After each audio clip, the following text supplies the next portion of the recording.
Ang Gawad CCP ay isang prestihiyosong parangal at pagkilala sa mga natatanging kontribusyon ng ating mga alagad ng sining sa musika, teatro, pelikula, literatura at iba pang sining. Sa kanilang mga obra at likha, patuloy nilang pinapayabong ang ating kultura at nagbibigay inspirasyon sa bawat isa sa atin. Panoorin po natin ito. Masasabing ilan sa mga malikhaing Pilipino ay ibinubuhos ang buong puso at isip para makapag-ambag sa pagpapatatag sa kultura, arte at letra ng bansa. At bilang pagpupugay ay isinagawa ang prestihiyosong pagpaparangal ng Sentrong Pangkultura ng Pilipinas, ang Gawad CCP para sa sining.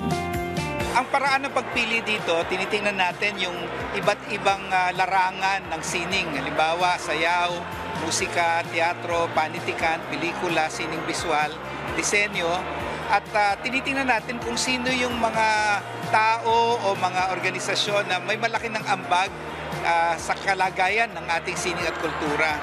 Bukod doon, binibigyan din natin ng parangal ang ilang mga grupo o mga tao na naglilingkod para sa kanilang mga kultura ng rehiyon nila. Gayon din yung mga tao na may malaking kontribusyon kahit hindi sila mga artista.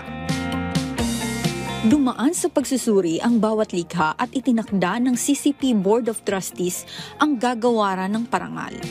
At ilan nga sa mga nagawaran ay sina Joel Ayala sa larangan ng musika, Generoso Carinal sa larangan ng sayaw at Maria Lea Carmen Salonga sa larangan ng teatro. I feel fulfilled by the work. The awards are nice. I mean, it doesn't matter where they come from, if they're in the US or here or the UK.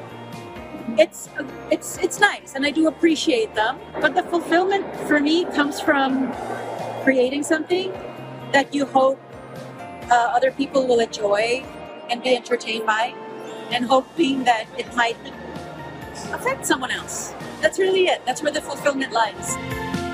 Inihayag din ng kapatid ng Pangulo na si Irene Marcos Araneta ang isang mensahe mula kay Pangulong Ferdinand Marcos Jr. To our Gawad CCP para sa Sining awardees, thank you for reminding us that we are indeed a nation capable of great beauty, depth, and meaning. Maraming salamat po at mabuhay ang sining at kultura ng Pilipinas. Pansamantalamang nakasara ang pangunahing gusali ng Sentrong Pangkultura ng Pilipinas ay patuloy pa rin ang pagpapalaghanap ng sining sa iba't ibang bahagi ng bansa.